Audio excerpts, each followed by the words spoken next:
So right now, about a third of the female population of the world is in or postmenopause. It's not optional. All of us go through it. And because we have such individual expressions of how it affects our bodies, what we know now is that there are estrogen receptors in every organ system of our body. And when those levels start declining, we see a very wide variety of a spectrum of syndrome, where it used to just be thought it was a few hot flashes and some night sweats. Maybe your sleep's disrupted. Your genital urinary system is going to take a hit. Your bones are going to get weaker. But what we know now is how much it's affecting our mental health, our capabilities, our skin, our bones, our kidneys, vertigo, tinnitus, frozen shoulder. Anytime I post about those on social media, the internet explodes. And women by the thousands are like, oh my God, I had no idea. And just the validation piece was so huge for them because they've been dismissed for so long and told it's all in their head. And if we think about from sort of peri to post-menopause, what is that sort of typical, and I know that's a tricky word to use, but what is the sort of average typical age range? And then also, what is the sort of more possible age range? So it could start between this age and this age. So in the US and in most of Europe, the average age of menopause, which means 1 year after your last menstrual period, is 51. Perimenopause, which is when your body recognizes there's some declining estrogen levels and you're beginning to be symptomatic, can start 7 to 10 years before that. So normal menopause is still 45 to 55.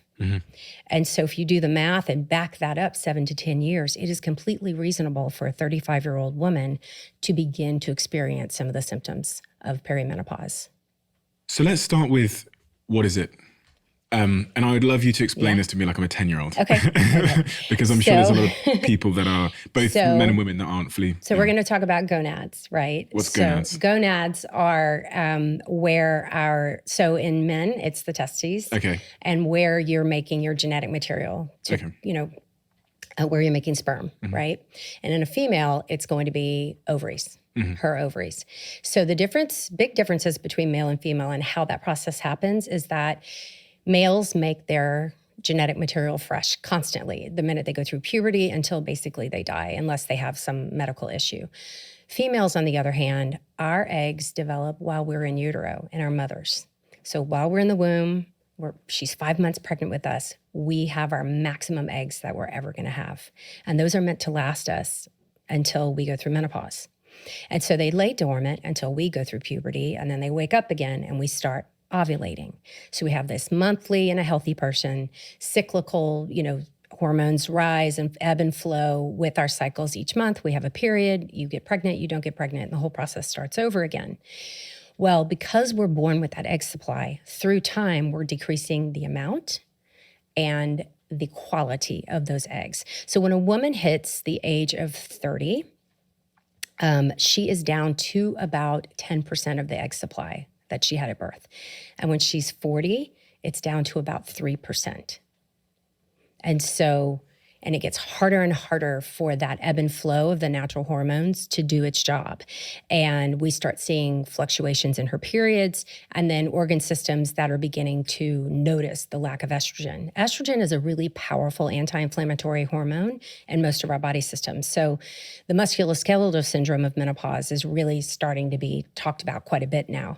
And we're looking at things like frozen shoulder, arthralgias, generalized aches and pains, and most physicians aren't aware of this. Most know about hot flashes and night sweats and sleep disruption, but now that we're really opening the conversation as to how many organ systems are affected, we are seeing people coming out of the woodwork just so happy to know that they're not crazy and they're being validated. Doctors love something that follows a checklist, right? We have all these complicated things we have to learn, and we have these checklists, but menopause, it's like pinning the tail on a moving donkey. And in perimenopause, it's very, very chaotic. Estrogen surges, then it goes away for a while. Like a woman in perimenopause can feel completely fine for a few months. Everything goes haywire. Then she's fine again, and not only is her estrogen declining, her testosterone is declining as well.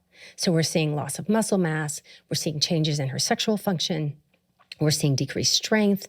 There's some really good studies showing how testosterone also affects our mental health and our cognition as well. So then the next stage is menopause.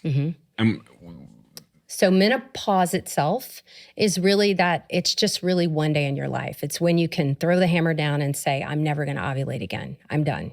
And so if a woman's over the age of 45 and she hasn't had a period for a year, that's the definition.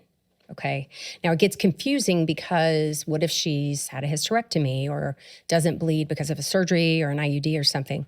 Well, then we can't use her periods to help judge. And that's where we start doing blood work to see, where she is in her menopause journey. And then postmenopause is the rest of your life.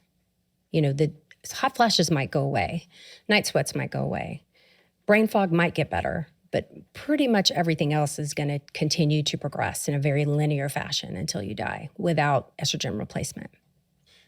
I think the medical system is letting them down. I think society is letting them down, our value and our worth. In medicine, I came through this wonderful training program. I'm very proud of what I learned. I'm very proud of the care that I gave, except I was a horrible menopause provider for probably 15 years. I knew what I knew. I relied on my training, and I didn't look outside of the traditional confines of training. This is such a systemic problem that, I'm going to tell you a story, and this is true, and it's embarrassing, but I think it needs to be said because I think it really highlights how women are treated in medicine. When I was in training, we had these upper level residents. So we have a hierarchy where you have different years of training. So I was in the early years, maybe my first year, and we had these clinics that we would run to take care of patients. And so we have obstetrics and we have gynecology as like divisions in our training. So in gynecology, everything gets lumped together. Pediatrics, menopause. We had no specific menopause clinic. I maybe got 6 hours of lecture in a 4-year curriculum. And so we'd have these women coming in midlife, and they had multiple complaints. They didn't feel good. They weren't sleeping. They were gaining some weight. They were, aching. They, just this laundry list of things that were a little on the vague side. And my upper levels would say, oh gosh, good luck with that. You've got a WW on your hands. And that was code. We never wrote that in the chart. This was not taught to me by faculty. This was just kind of a handed down in the lore of training. And a WW was a whiny woman. And that was code. And now I know that she was perimenopausal, suffering from her list of symptoms, of now which we've categorized about 70. And they were frustrated because they didn't think they could help her. Now remember, the Women's Health Initiative, which was a study that was supposed to do a lot of good for women, it was originally designed, and it was stopped in 2002. That was the end of my training program, was 2002. So I come from one of the last groups of physicians in the U.S. that were ever trained in hormone replacement therapy. And then the rug was pulled out from under us. So the WHI, there were mistakes, there was misinformation in the reporting, and there was misinterpretation of the results. All of that has been walked back, re-looked at. We know that for the vast majority of women, hormone replacement therapy is safe and effective and can give a woman her life back if she chooses to take it. But that option has been taken off the table for the vast majority of women. Recently, I just saw the numbers. 85% of women will come in complaining of what we know now. This was in 2023. FDA looked at the numbers. 85% of women are complaining of menopausal symptoms.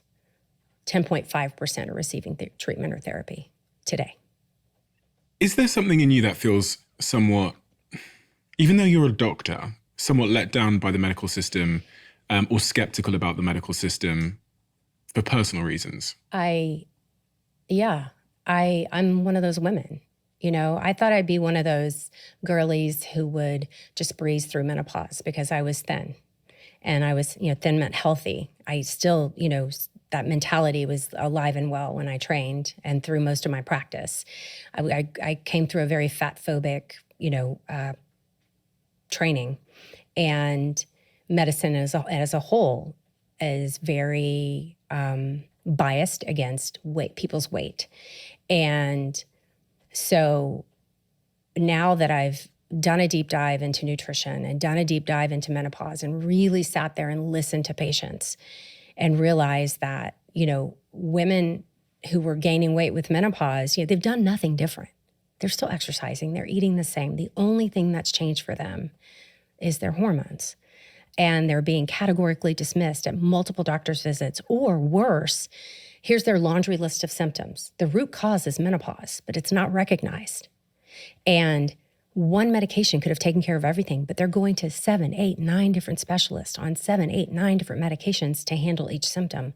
Whereas all they needed was just to get her hormones back. And she would feel amazing and be able to, age the way she should. So we know that a woman's risk, and the studies have been done. It's not just aging. Of course, aging plays into this, but when you add in menopause as an independent risk factor, her risk for cardiovascular disease increases, her risk of diabetes increases, her insulin resistance starts going haywire immediately. Your listeners and your people who watch on YouTube will be shocked. I'm going to say, how many of their cholesterol levels shot up in their 30s and 40s with no changes in diet and exercise? We see cholesterol levels changing, skin, hair, teeth, the dental changes, the inner ear changes, the vertigo is incredible. The frozen shoulder is legion. What's frozen shoulder? Frozen shoulder is an adhesive capsulitis of the shoulder joint. And it is very common in menopause. So estrogen has this amazing anti-inflammatory effect, especially in our bones and joints and muscles. And frozen shoulder is super common, and it takes about 2 years of therapy to get it to break up. So the capsule that is right over the bone where the muscles attach becomes encapsulated and adhesed and stuck. And so you have to get in there and break it up and do lots of training. So like a woman wouldn't be able to reach behind her back to do her bra. That's one of the things. Or you go to take a picture with your girlfriends and you can't put your arm, or you can't lift your arm above here. That's one of the studies that I presented. A lot of the stuff I do in social, I'll present the studies because I like to have data, and I'll get 10,000 comments on, oh my God, that happened to me. That happened to me. That happened to me. Not that I can fix it, but at least they know this is something that it's not your fault. You didn't do anything. Your just estrogen levels dropped, which led to increasing inflammation in those joints. And have they seen that there's a reduction in lifespan in women that go through menopause that aren't treated in a certain way? So we know that women on HRT have a lower all-cause mortality. What's HRT? Hormone replacement therapy, or menopause hormone therapy.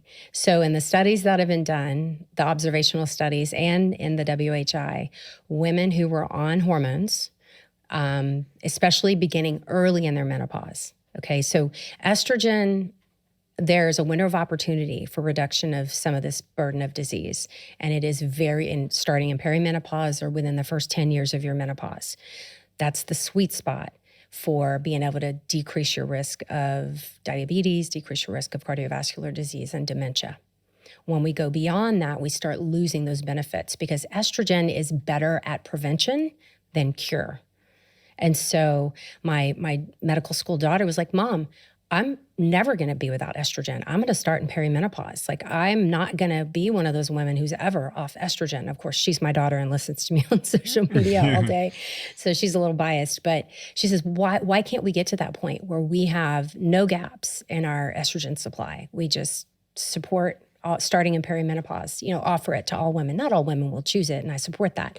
But, we're not having the conversation and they're not being given the choice. So what age with your daughter would you advise her to start hormone replacement therapy if she so chooses? So I would say we start checking levels and we start looking probably in late 30s. Certainly if she starts having any symptoms out of the normal, she's living her best life, doing all the right things for her health, and all of a sudden she's not sleeping well, or she's having aches and pains, or she's noticing, changes in her body. Most women can tell you something was wrong.